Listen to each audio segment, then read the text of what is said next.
Hello and welcome to this exciting edition of Digivation Network, and I am Bayero Agabi. Digivation starts to promote the digital economy across Africa, but today we also be looking at eNigeria 2018, which focuses on growing the digital economy and the use of disruptive technologies.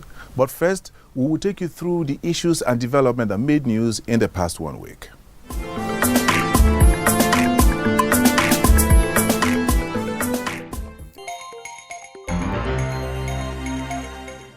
The Nigerian consumer of telecommunications service has once again taken the center stage as the federal government says it is committed to protecting their interests. Now, what I can tell you is that the NCC is behind the consumers. The NCC will ensure that they get the right services at the right prices, and they will ensure that they are not unduly treated. And where we have genuine complaints, we'll follow up immediately and treat it. But despite these assurances, many consumers complain of ineffective and defective telecom service across the length and breadth of Nigeria. Due to issues of disputes arising from charges introduced on our members by the Kogi State Internal Revenue Service, the government last week locked up some sites within Kogi State, and they have refused afterwards to discuss any further after the sites were closed. The implication of the sites closed were that there were hub sites, and on account of the closure on those sites, we have a side effect on, by the Friday count, was about 70 sites. By this morning now, they've gone to over 160 sites that have gone down on account of the problem in Kogi State.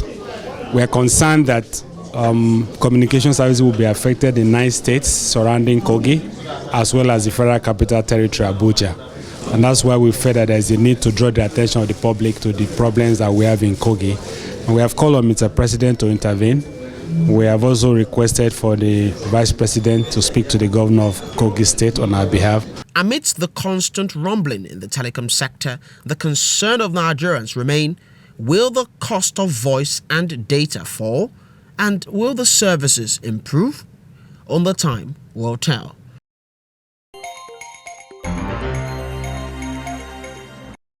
The Center for Cyber Awareness and Development, organizers of the Nigerian Mobile Economy Summit, has applauded The Guardian with a special recognition awards as the best use of mobile technology for media.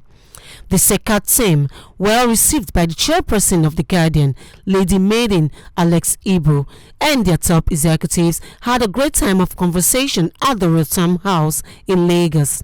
President of CECAD, Bayero Agabi, who gave insight on the objectives of the organization, emphasized that businesses have all gone online and the Nigerian press is no exception.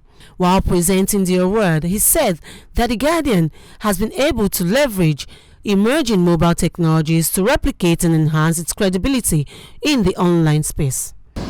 The Center for Cyber Awareness is a center where is actually dedicated to promoting cyber responsibility. Cyber responsibility has come to be a major issue even at the global scene on how people use the internet. Access is not much of a problem anymore, but how we use it. Every business has become, has moved up to the space, whether it's fashion, food, as we're here now, we can order for food, whether it is even the media itself. So it's beginning to also affect sometimes what we call extreme professionalism even in the media. That today we see seasoned media professionals try to push to say the media still has ethics, rules and guidelines that guide how we publish all these kind of stories that we should write. Responding to the CECAD team, the publisher of The Guardian, Mrs. Maiden Alex Ibru, thanked the digital team for their efforts and hoped they continue to maintain the first position as well as meeting the media relevance. I must thank the digital team. We actually knew this was where the world was moving into. We thank you very, very, very much. We are quite appreciative and we hope we continue to stay in that position. Other members present at the award presentation also shared their views. What we're really talking about now is a platform. Okay, a platform can accommodate pipelines of all kinds of new businesses integrated. Because as you said, in the cyberspace out there, everything is up in that area. So news gathering in itself, the digital side of things can actually assist the news gathering from data. Because we can see, yes, everything that's been written, that's translated into digital, from the print perspective, we can now see online the kind of articles that have been read, the numbers of people that are reading those articles, what sections they're interested in. Because if we're trying to sustain print for the long term, for the new generation who might not be newspaper readers, by translating that content, what they believe news is to be, or what areas of interest make sense to their demographic and generation, we can slowly start filtering that to a new generation in the print version, so that they can complement each other. Talked about this complementarity, how we can even use the digital to drive the print, use the print to drive the digital. So we are not in two different worlds. We should do the same thing together. And then we all agree that what we are running now is not just a newspaper company, but a media company. Not just a news company, but a media company. And our colleagues all rose to the occasion once the video posted. So they are quite responsive and they are quite nimble-footed on the digital platform. The Guardian has therefore partnered with CECAD for upcoming events to promote cyber responsibilities in IT development in Nigeria.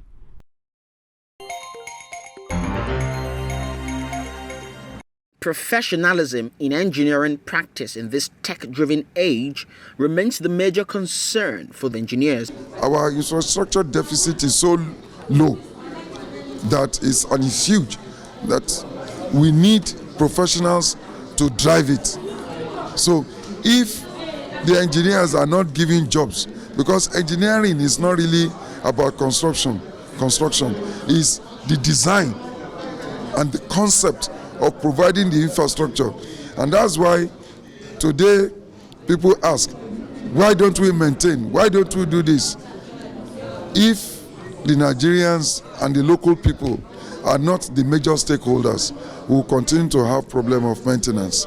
Many times I meet with civil engineers. Why is it what we have?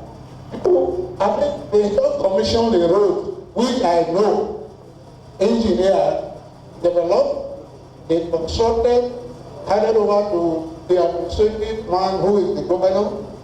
Governor affirmed the commissioning of the road. Not really. The road on its own becomes a trough when the rain falls.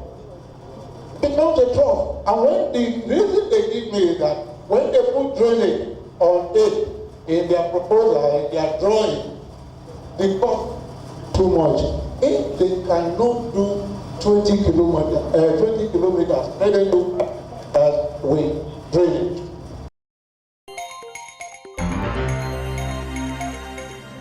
Fake news is not a term many people were used to a few years ago, but now it is seen as one of the greatest threats to law and order, democracy, free speech, global peace, and regulation of social media. What is fake news? How can we combat fake news? How can we create a better cyberspace even as we make progress? The government, the private sector, and the media is concerned about the rise of sensational, dishonest, fabricated, and false media content, otherwise called fake news. One of the biggest threats today to democracy, to security, and even the complete existence of any nation is fake news.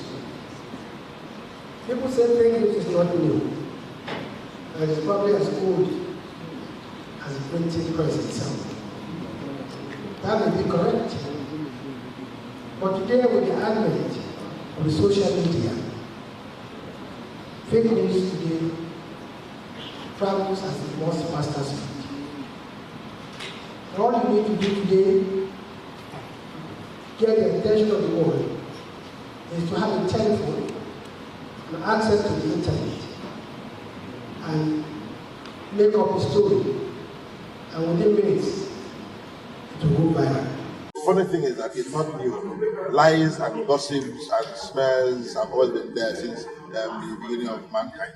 In that sense, it is not new. It's just been moved faster by technology. However, accepting it is not what we should do. Since the internet and digital technology has given people the power to generate media content and project it to the world from their devices without needing any news gatekeeper, as it were, experts suggest a new kind of self-regulation. Who are the current media outlets today?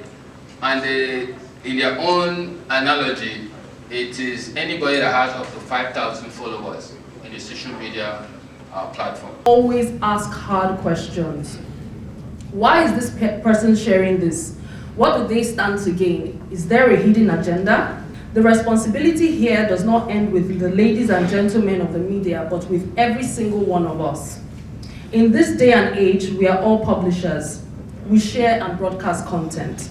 Why is it that, especially in our society today, why is it that people deliberately misrepresent facts in their blogs, on their websites? I can tell you that they want to make money. There is good money in fake news. Some bloggers in Nigeria are also working on addressing the issue of fake news. None of our members can put out any fake news. When anybody does that, we monitor our sites. We have an internal mechanisms of taking care of such. So from our members, we can now reach out to people who are not our members. Fake news is fake news that is disseminated as we speak right now can actually make us not be able to get home because it can incite riots. You have to have an empty page or miss a timeline and put something that you didn't know to be false. That is not the same thing as where you've been deceived by a source or where you're sure of what you've gotten, it turned out to be wrong. That's a different issue entirely. While there is disagreement as to what makes a news fake, social media has given the trend a boost in Nigeria. The bloggers here agree that fake news has serious implications for society, and self-regulation is one way to mitigate its effect.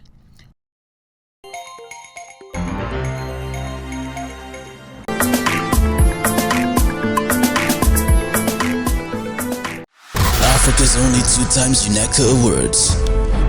Over a decade and a half experience.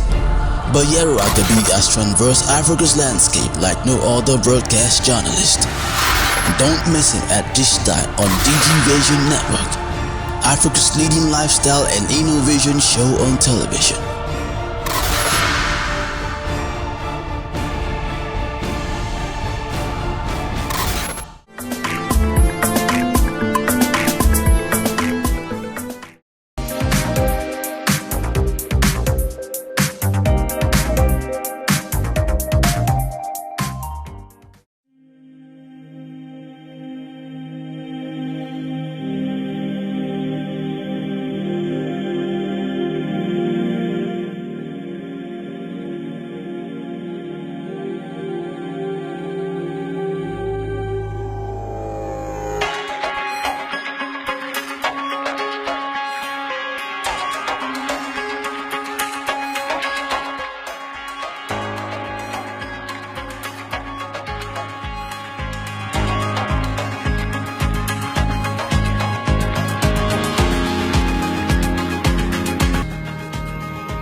A very good thank you to Ugochi Emmanuel on Digigist. And now to our issue of the week, which is the big one. That is eNigeria 2018.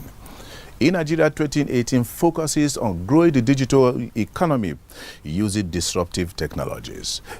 And now we are going to bring you the report focusing on the highs and the lows from the presidency to the DG of NIDA, the host.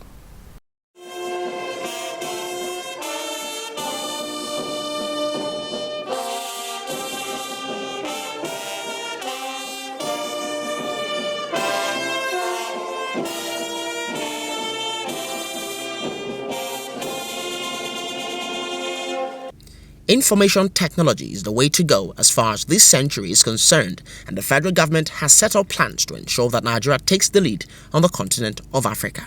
Stakeholders from the federal, state and local governments were present, as well as private sector bigwigs from within and outside Nigeria. Here are the major highlights of the event.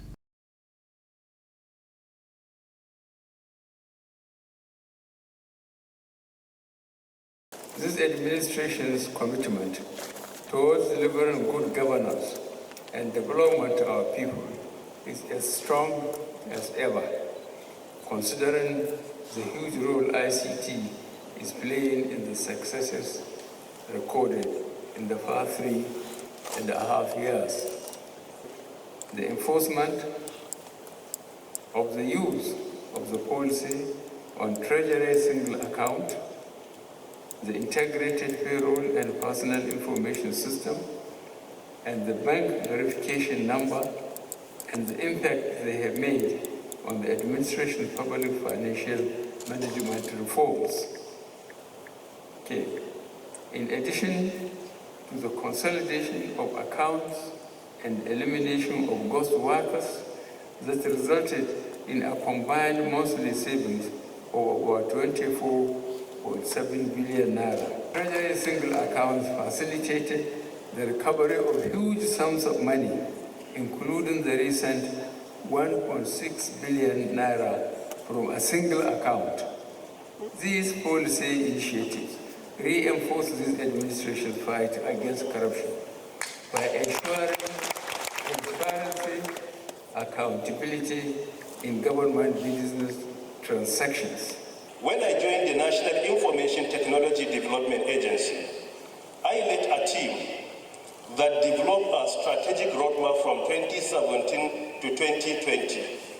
This strategic roadmap with some actionable plans of attaining the objectives. This roadmap focuses more on how to transform our IT industry to be more effective in the country, to be an alternative to oil and gas. In this document we have produced, there are 7 principal pillars. Number 1 is IT regulation. Number 2 is capacity building. Number 3 is cybersecurity. Number 4 is digital job creation. Then number 5 is digital inclusion. Number 6 is local content promotion and development. Number 7 is government digital services promotion and development. These are the 7 pillars of the document we have produced in an attempt to transform our country to a digital economy. The key focus areas for eNigeria 2018 were digital infrastructure, sustainable urbanization, digital inclusion, cyber physical space, digital government services, and digital job creation. Is double the number of base transceiver stations that we have at the moment. We need 80,000 base transceiver stations. And we need 120,000 kilometers of fiber infrastructure in this country.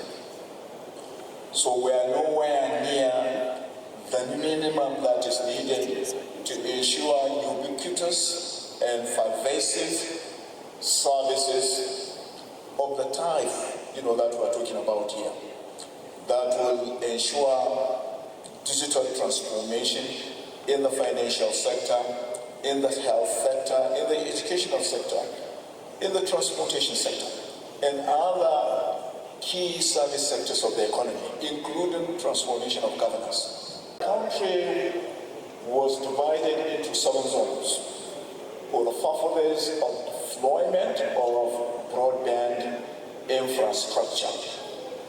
And I would like to list out the zones for you. Lagos is a zone on its own, perhaps because of the commercial and strategic importance of Lagos. And then the other 6 remaining zones are those zones that we are familiar with, the same geopolitical zones: southwest, southeast, and south-south in the southern part of the country, and northwest, northeast, and north central in the northern part of the country. The idea behind this zoning is to facilitate deployment of broadband infrastructure consistent with what we call an open access model. Beyond the deployment, this broadband infrastructure is supposed to have a point of access in every local government area in the country.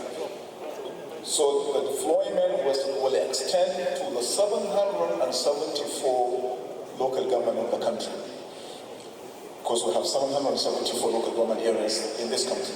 A full-blown economic recovery plan, whereby we mentioned the digital economy that needs to be driven by digital skilled workforce, and also digital payments, internet, and also driving on that is the digital identity. And recently, last September 12, the President approved that we work as an ecosystem. Ecosystem approach means that we should collaborate with all other government agencies and private sector that capture the data of the citizens and residents in the country. And by doing that, then NIMSI will retreat to become a regulatory agency to regulate the identity sector. We must use, as a nation, as a society, our women power and our youth power to support our manpower. Speaking or staying on the issue of youth, we must leverage, not fear, our youth. Indeed, who is going to defend the digital Nigeria? It is going to be Nigerian hackers, not foreigners. The solutions are here in Nigeria. They are not in the USA, Israel, or Malaysia. As a society, we must focus on developing solutions and not simply buying solutions. As the former oil minister of Saudi Arabia, Sheikh Zaki Amani, once said, the Stone Age did not finish because of lack of oil.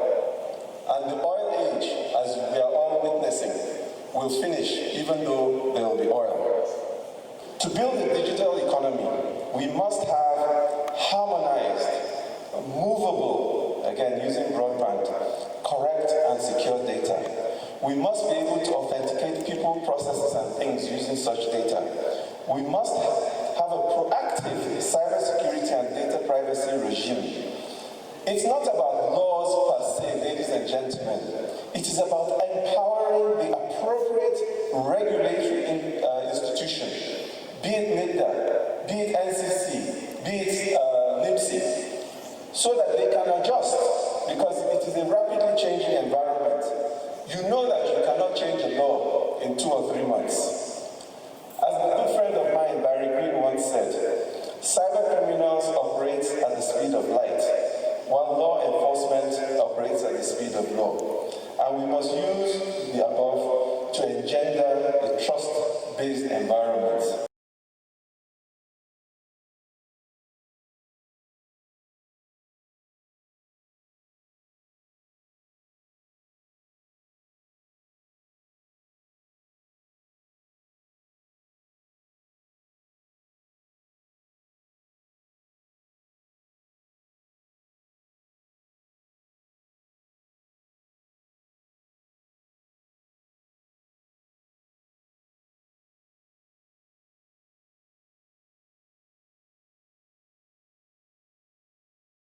The major goal, therefore, of eNigeria 2018 is accelerating the development and access of digital products and services to millions of Nigerian citizens, ultimately creating Africa's largest single digital market by 2020.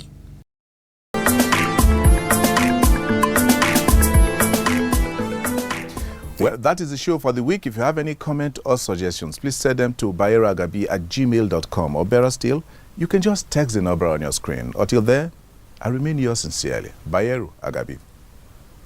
Peace.